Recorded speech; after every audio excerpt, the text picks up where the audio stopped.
So you're kind of doing all of this of what you do, you know, satisfying these Joneses.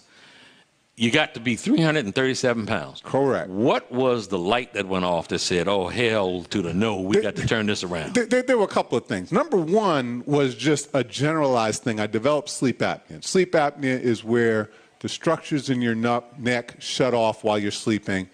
People who snore are more likely to have sleep apnea, but not everyone who snores has it. It's not just snoring and making noises. It's the cutting off. And when that happens, you get less oxygen to your brain. Right. And you wake up, your body says, what the hell is going on? Wake up. Don't sleep well. So I had this sleep apnea. I was tired all the time. Yeah. I was prescribed a mask. It's called the CPAP mask. It's continuous positive pressure that's supposed to blow and keep your airway passages open. I couldn't tolerate it. I couldn't sleep with it. So I was tired. You talking about being sick and tired? I was just tired all the time. That was number one. That's a sort of general thing.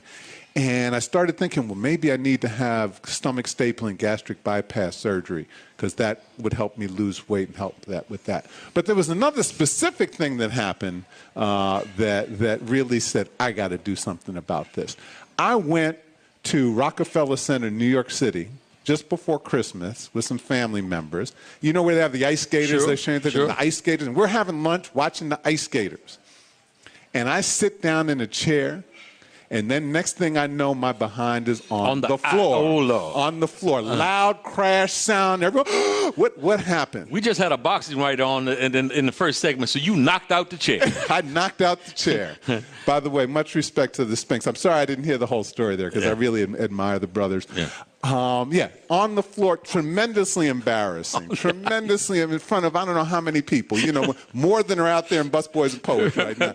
And I said, oh, my God, this is this. So that was a seminal moment in saying this has to change. You know, and then I had an uncle, Howard University medical school graduate, who said to me, John, you know, you're not going to be around if you continue this way. So you got to do something about this. That was your moment that said there had to be a change. We're going to come back and talk about what that change was. Okay.